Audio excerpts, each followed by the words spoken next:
everybody. Welcome to Who's Your Adventure. My name's Jim, and sure appreciate you stopping in and sharing some time with me today. So today's video is just a little, basically I'm touching base on a lot of comments and emails I got about how my forward-facing sonar works in conjunction with my Lowrance Ghost trolling motor. So we're going to kind of spend a few moments. We're going to look at this one more time. So, full disclosure, this is a Cornfield fishing gear turret. I am not sponsored by these folks. This was paid for with my own money.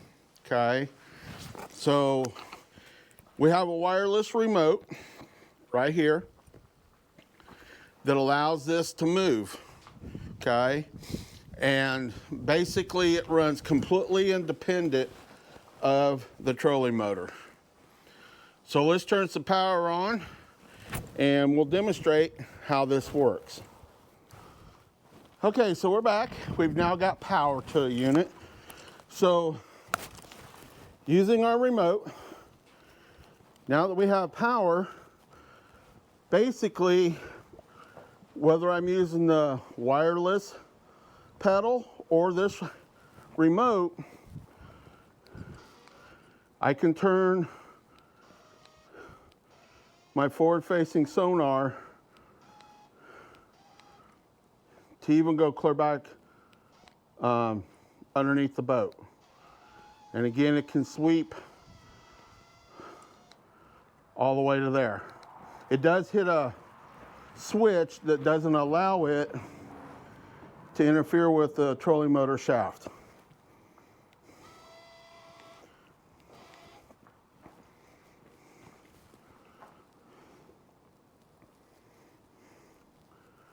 And again, this particular one is from cornfieldfishinggear.com. I'll leave a link in the description down there. Very impressive unit. I have not owned any other unit, so to be quite truthful and honest with you, I really don't have anything to compare it to. But this one works extremely well. And again, it's totally independent from the trolling motor. So this trolling motor can spin. This can spin on its own.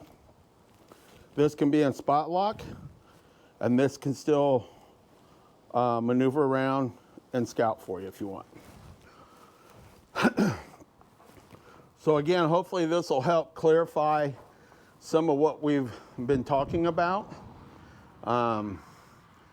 When I showed this with the ZV review, obviously that day it was pretty cold, so we didn't have the door open and stuff. Hopefully this helps. If you got any other questions, feel free to leave me a question in a comment or email me, and I'll be happy to. I'll be more than happy to try to answer your questions or at least get the answers, the right answers for you. So appreciate it. Let's move on to the next segment.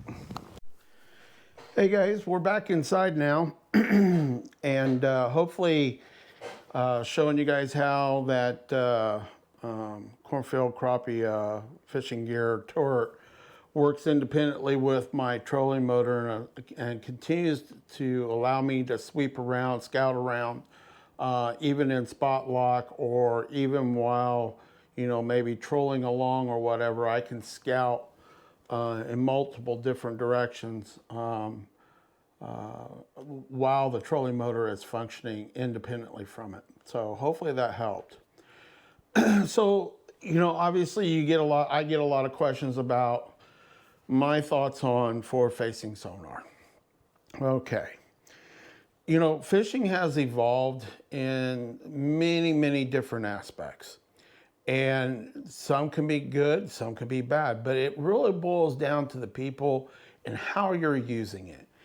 If you're using it immorally, where you're going out looking for fishing beds and, you know, pretty much fishing, you know, to eliminate them, that could be bad. But if you look at it from somebody's standpoint like me, who truly believes in conservation of our waterways, protecting them so that our grandchildren and great-grandchildren and our children and so on and so forth have these resources still available to them when they reach our age, it can be a great, huge advantage in information.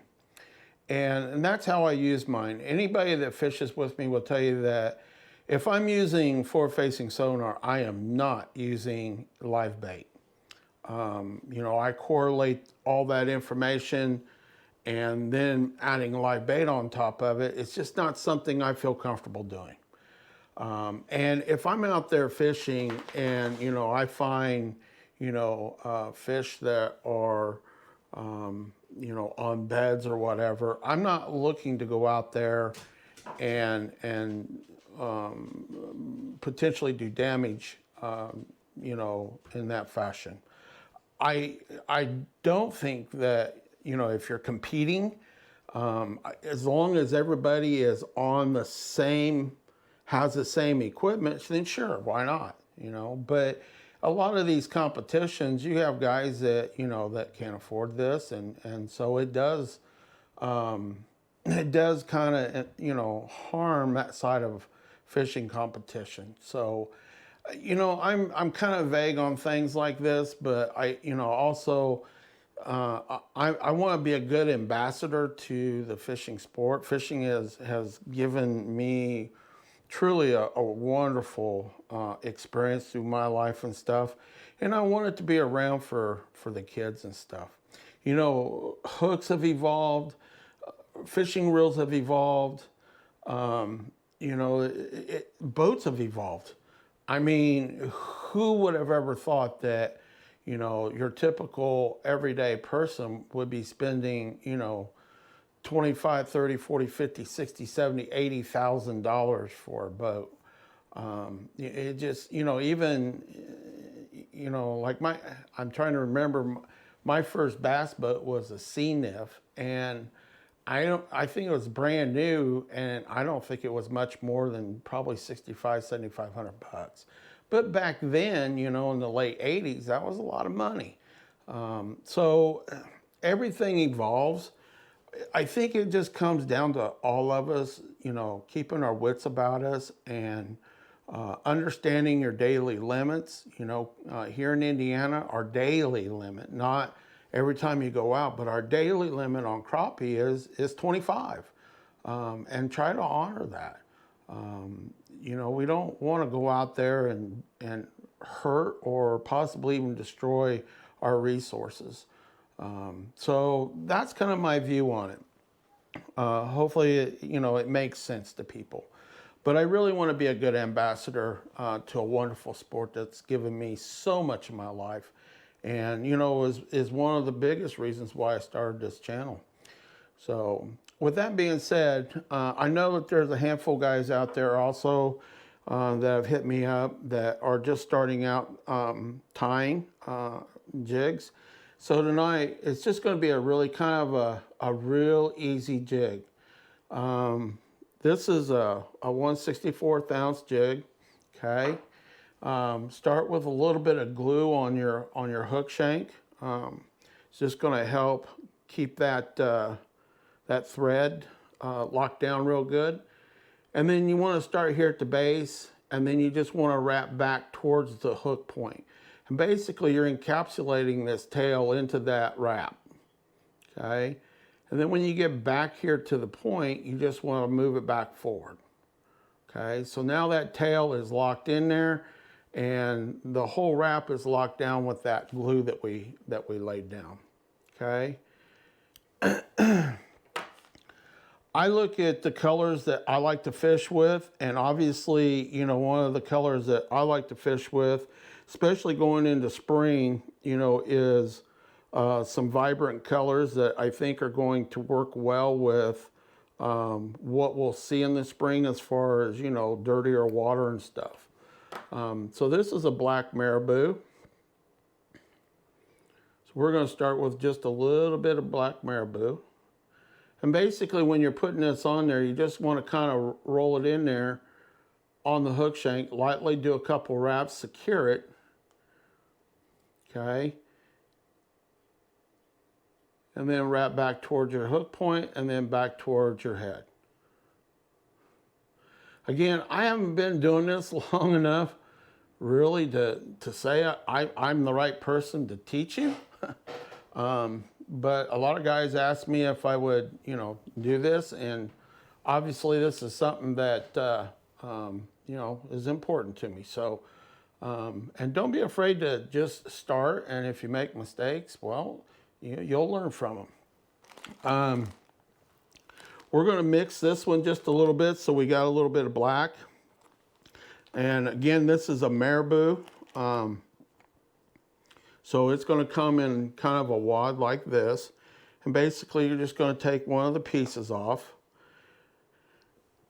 And then what you want to do is you want to find some of this marabou that, you know, is going to fit your lure here.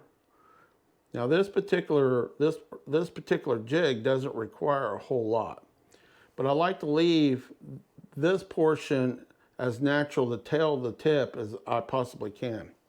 I've showed this before. You can dampen this just a little bit, okay? And it'll help you kind of control that, okay? So we're going to give this just a little bit of black and green, okay?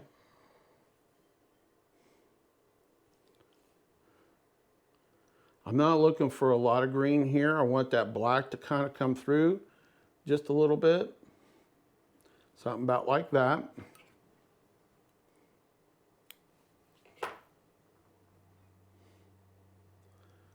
And again, we're just going to put some light wraps on here.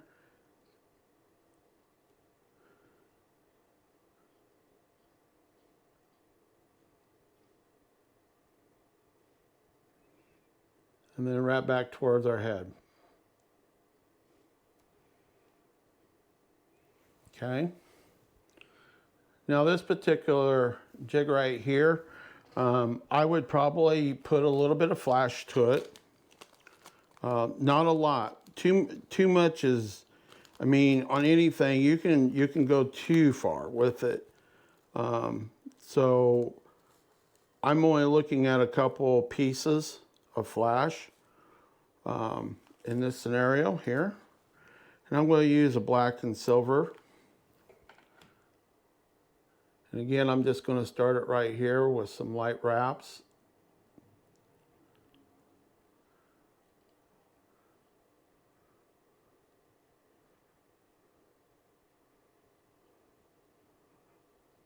Okay.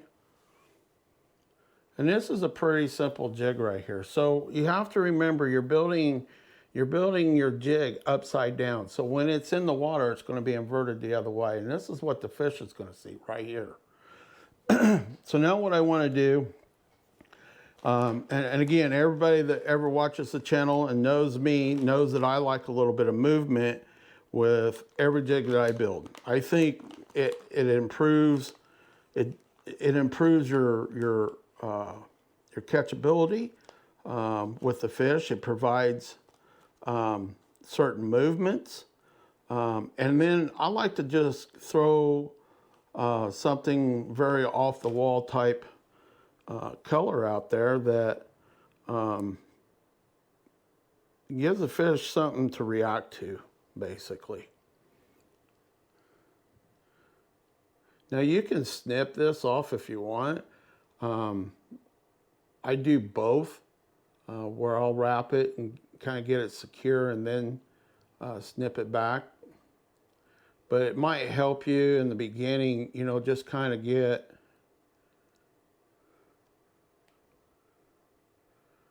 it lined out how you want it to look by leaving it.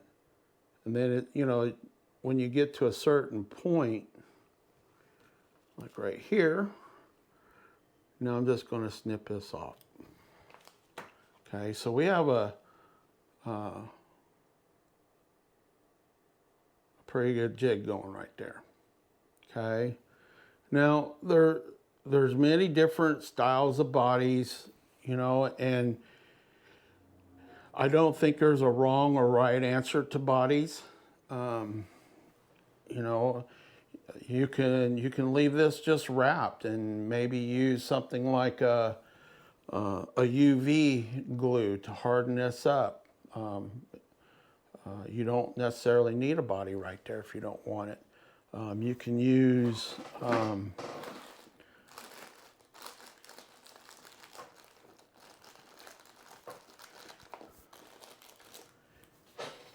this kind of Chanel that, you know, is kind of fuzzy. You know,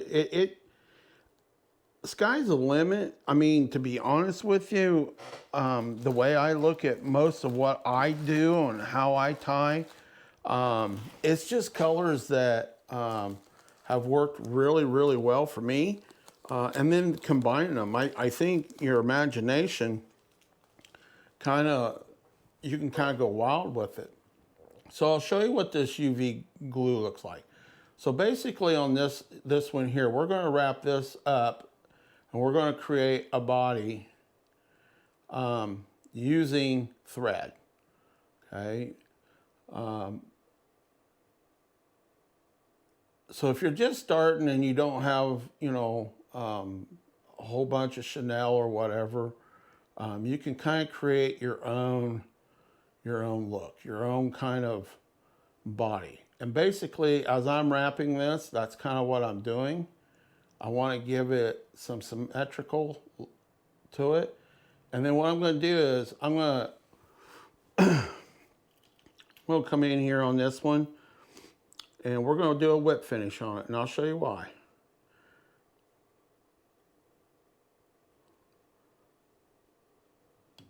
All right, so we've whip finished that. Now what we're going to do is we're actually going to take this black thread off.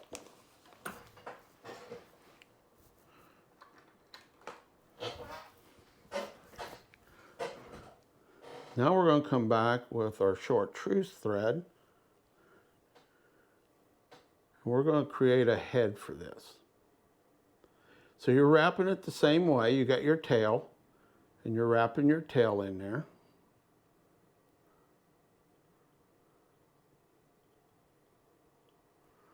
Okay. And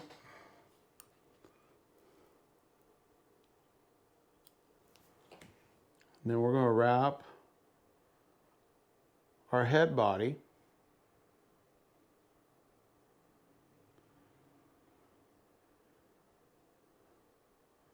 Just like that. Now we're going to come back and we're going to whip finish this one in.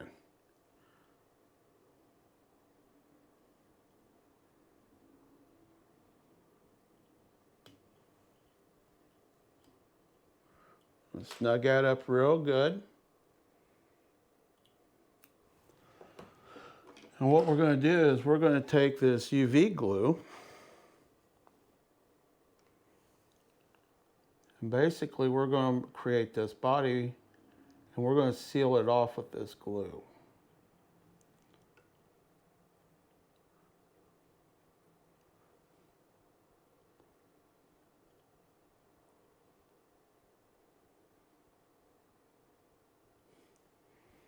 Now this is a UV glue, so we're going to use a black light to dry it.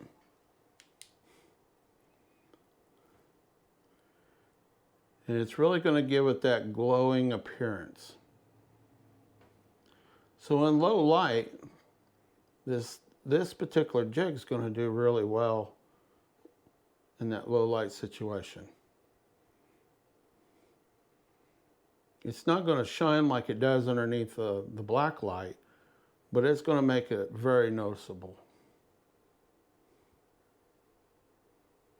So as I'm using the black light, I see a hair sticking up right there. I can trim that.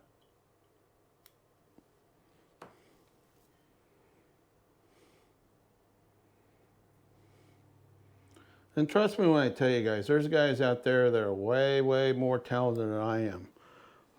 This is something that I do. I try to keep it.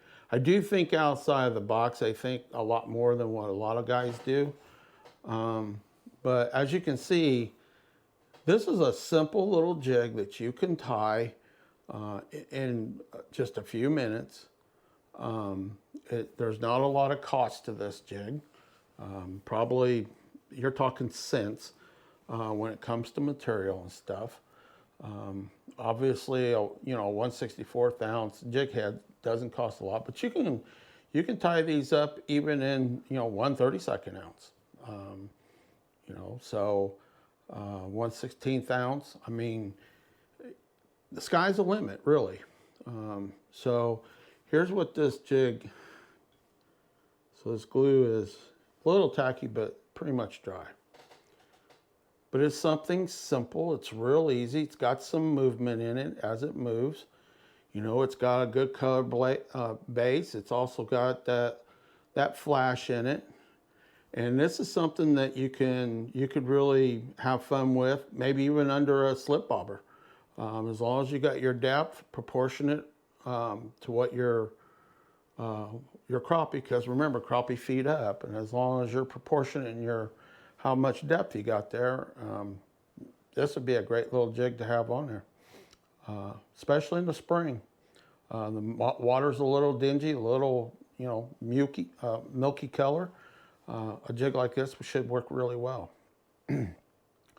So, guys, I hope that answers a lot of questions about forward-facing sonar, how my unit works. Obviously, I hope that, you know, that some of you get to come and go out and go fishing with me and experience it and how I use it. Obviously, we'll have videos on it when we're out there actually using it. And I use Activetarget from Lawrence, so, you know, we'll have some video of what we're looking at and stuff. So hopefully, you know, as we go along with the channel and stuff. Currently, I think we're up to almost 45 subscribers. Obviously, we're still doing a giveaway. We hit 100 subscribers. Those 100 folks are entered automatically into a drawing. We're going to have a drawing, and we're going to pull a name out. Whoever that name is will contact you, and we'll have a giveaway. Once we hit 200, we're going to do another giveaway, 300, another giveaway. Our goal this year is to build our channel up to 1,500 subscribers. Obviously, if we hit more, that's great. If we don't quite make 1,500, it won't be because we weren't trying to hit 1,500, but it's just a goal. You know, the channel's doing really good so far. I'm happy with it. I've met some really, really, really, really wonderful people. And Brian out there, he's up in Wisconsin, but he used to live in Indiana. Had plenty of conversations with you. Enjoyed them. Handful of other guys. I know my buddy Sean up in northern Indiana, he's going to probably see this. Shout out to you, Sean. It's just, it's a wonderful thing to be able, it's a wonderful tool to be able to share something really inspirational. We did have a cooking video that we were going to work on this weekend, but unfortunately, illness, I had a guest that was going to be cooking with me, and unfortunately she got sick and wasn't able to make it. And I said, you know what? We're just going to pause everything until you're better, and we'll still do the video. So hopefully you guys are enjoying everything. I know we greatly appreciate all of you. Greatly appreciate you taking time out of your day to come and watch the channel. Please subscribe and hit the like button. It doesn't cost you a thing, but does help the channel out a bunch. And hit that notification bell so you know when we're posting. Appreciate you all very much. Everybody, have a great evening, and please be kind. Talk to you later.